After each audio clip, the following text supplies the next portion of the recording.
What is going on, everybody? It's time for another NBA X Factor Daily Show here at the X Factor Sports Talk. Thank you guys so much for tuning in, and thank you guys, as always, for tuning in, showing love on our recent videos. We really, really appreciate it. And as always, it's time to dive into yesterday's slate. Oh, am I so excited. You can see the team I'm rooting on, my favorite team behind me. We're not going to get into them just yet, but you best believe I am chomping at the bitski to talk about them. Anyway, first game of the night was the New Orleans Pelicans defeating the Denver Nuggets. Are the Pelicans for real? That's kind of the question, and a lot of people are believing that this team could be legit. The star of the show was Jose Alvarado off the bench with 38 points, 12 of 19 from the field, 8 of 11 from downtown. Just an all-around really nice performance from a guy that you're not typically getting that type of offensive production from. Also, Billy Hernan-Gomez off the bench with 12 and 8. Zion continues to do what Zion does, 25.6 rebounds. But other than that, nothing really to write home about. CJ McCollum continues just to do whatever's asked of him on any given night. 7.6 dimes. For Denver, Jokic had a fantastic game, 32, 16, and 9. But again, they did lose by double digits. This Nuggets team's a hard one to figure out. I was extremely high on them coming into the year. Could not wait to watch this team. I thought they were one of the best teams in the NBA, if not the best team in the NBA. And right now, I can't really get a gauge on them. I think they're going to be fine, but it's just hard to get a real read on them right now. The next game was the Phoenix Suns going on the road and absolutely destroying the sputtering San Antonio Spurs, 133-95. It was nowhere near a close game, not even close. The Suns absolutely dominated from the word go. The second quarter was unbelievable. 36-11 there in San Antonio. Dario Saric got the start, 17 points on 6 of 8 shooting from the field, 4 or 5 from downtown. I just made a TikTok where didn't just make it, but a few weeks ago, I made a TikTok where I had Dario Saric getting moved from the Phoenix Suns. And now he goes out there and puts together performances like this. Makes you rethink. Maybe he might be a solid guy for them. But nonetheless, DeAndre Ayton with 25 and 10, D-Book with 20 and 8, Mikal Bridges with 20 points. Their bench just continues to do really, really good things. Josh Okogie had 9 points, 11 rebounds, 6 dimes. Great game for the Suns. And for the Spurs, not really much to talk about. Keldon Johnson with 27. Devin Vassell with an off night. But just not a great team. Not a lot of good things going on in San Antonio. I expect them to make a move sooner than later for guys like Doug McDermott, Josh Richardson, Jakob Poeltl, guys like that in the near future. And now the game that I've been really hungry to talk about is the Los Angeles Lakers defeating the Washington Wizards 130-119. Anthony Davis with 55 points, 17 rebounds, 22 of 30 from the field, and he started 1 of 4, 2 of 3 from downtown, and 9 of 9 from the free throw line. So the biggest thing with Anthony Davis that whenever he was hurt, that he was lacking was his free throw numbers dipped. I'm pretty sure they were below 70% last year. He couldn't make free throws. He couldn't shoot from the outside. He could, his mid-range game was struggling. Everything about his game was struggling when it came to not around the rim. But Anthony Davis over the last week and a half, 2 weeks, has completely elevated himself from the outside again, almost getting where he was in the bubble shooting the ball. But everywhere else on the basketball floor right now, he is 10 times better than I've ever seen Anthony Davis. He is doing everything you need him to do, everything you could want him to do, and exceeding expectations that I think the front office had placed on him whenever we traded for him.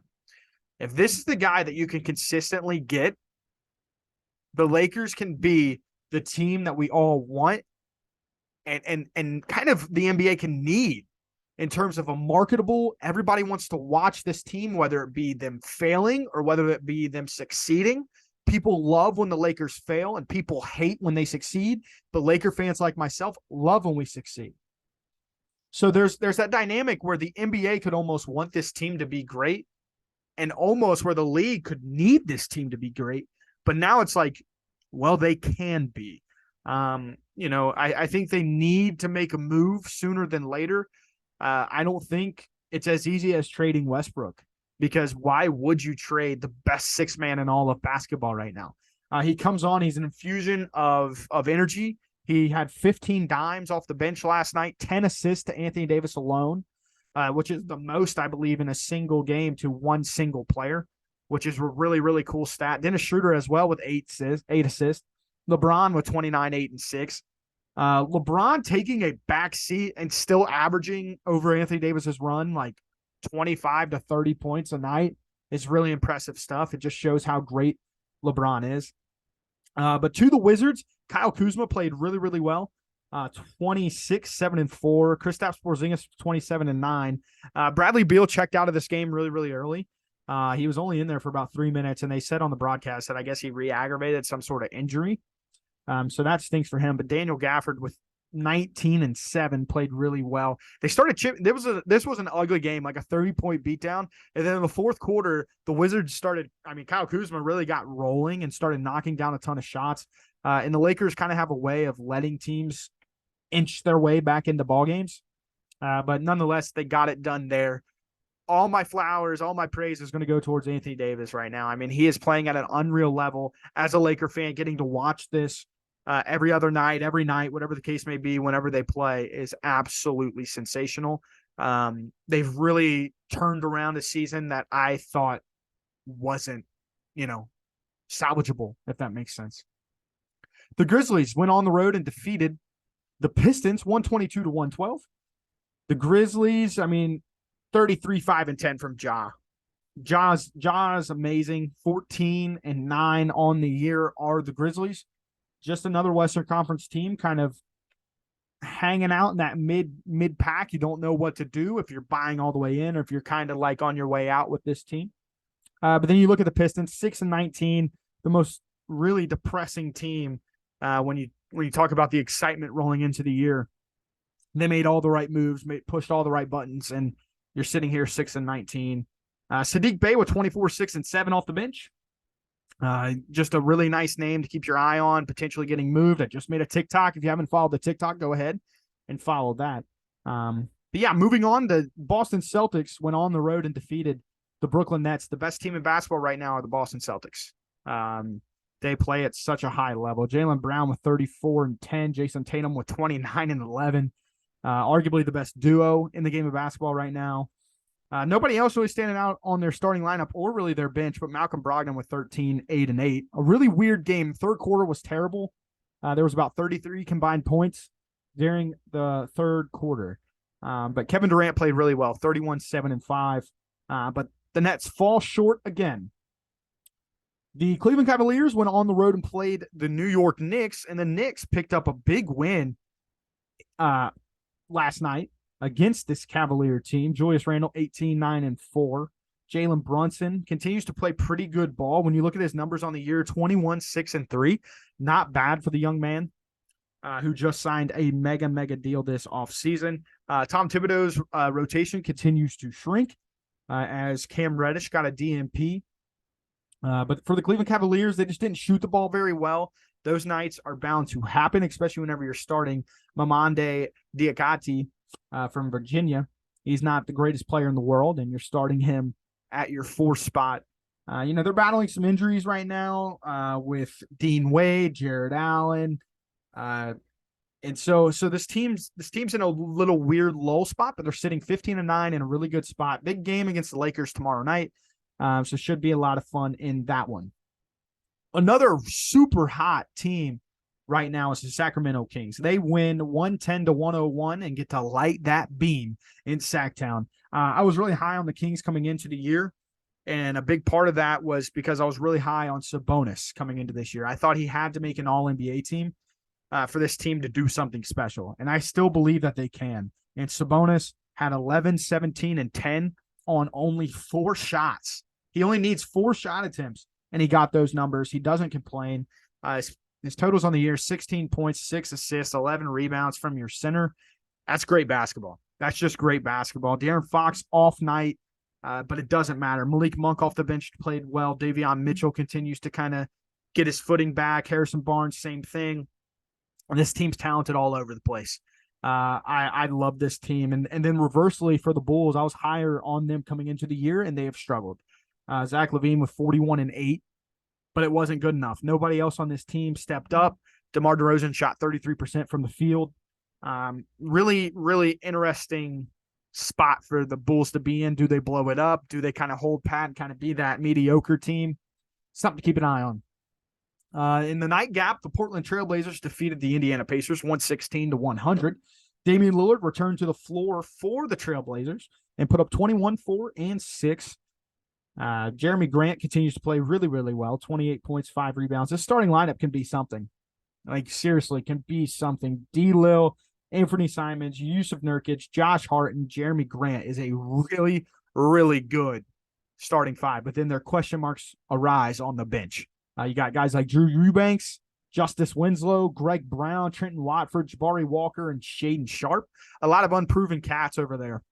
They're really good. They're going to be solid. They're going to be solid players, but just a lot of unproven cats. But then for the Pacers, Buddy Hield and Miles Turner were the two that you would think they were. They did not. It looks like did not have Tyrese Halliburton last night. So that stinks for them, their playmaker. But Andrew Nembhard continues to play really, really well. 16 points, 6 rebounds, 8 assists. So good for him there. Looking ahead to tonight's slate of games, not a lot going on, but there are 8 games and some really, really good ones. The first game of the night is the Milwaukee Bucks going on the road to play the Orlando Magic. I think this one's going to be tighter than maybe the spread is alluding. The Bucks are 9.5-point favorites, but I do have them winning, but I think it'll be a little bit closer. But what do I know? Bucks probably win by 40. The Clippers go on the road to play the Charlotte Hornets. And I'm going to go in a little upset here. I'm going to go with the Charlotte Hornets to get it done. I think that they're just due. They just seem like one of those teams. They're playing really hard. They're playing pretty solid basketball right now, coming off a pretty good game, a pretty good game against the Bucks where they only lost by 9 points. They seem, they're a weird team. They're in that weird spot where they could absolutely blow it up too, or just kind of be mediocre and try to squeeze into the play-in game. Just the team to keep an eye on here, but I do think they get the job done and win here. A fun game, in my opinion, to keep an eye on. A lot of drama surrounding the Atlanta Hawks, and they play the Thunder tonight, a team that we have loved on this channel. If you haven't already, check out that Shea Thunder video. It's absolutely sensational. But I have the Oklahoma City Thunder, another upset tonight. I have the Oklahoma City Thunder walking out of there with a win. Too much turmoil going on for the Atlanta Hawks for me. I just think that everybody's mind's not in the right place with Trae Young's, Nate McMillan's dynamic, and with John Collins not being right. I'm out on the Hawks for now. The Raptors and the Boston Celtics, potential game of the night here. I have the Raptors getting the job done. It's a back-to-back window for the Celtics. No Malcolm Brogdon, no Al Horford, I believe. Yes, no Malcolm Brogdon, no Al Horford. But I just think that the Raptors, good spot for them to get a big win here. The 76ers go on the road to play the Houston Rockets. I have the Sixers winning this one pretty handily. I'm just not in on the Houston Rockets. The Miami Heat go on the road to play the Memphis Grizzlies. Another back-to-back. I have the Miami Heat getting the job done in Memphis tonight. The Suns go on the road to play the Mavericks. And last I checked, Luka Doncic is still the Phoenix Suns' Poppy. And I'm rolling with the Dallas Mavericks. You best believe it. Luka, big game. Mavericks win big. And then the Pacers ending the nightcap. The Pacers go on the road to play the Golden State Warriors. I also think this game is sneaky close. Back-to-back for the Pacers, which kind of, worries me a bit, going out on the limb and saying that the Indiana Pacers get the job done tonight in Golden State. It's not a prediction. It's a spoiler. But anyway, thank you guys so much for watching this daily episode. Hope you guys enjoyed. If you did, go ahead and hit that like button. And as Caleb always says, tell a few friends. Let's get this thing rolling, right? Thank you guys so much. We love you. Peace out.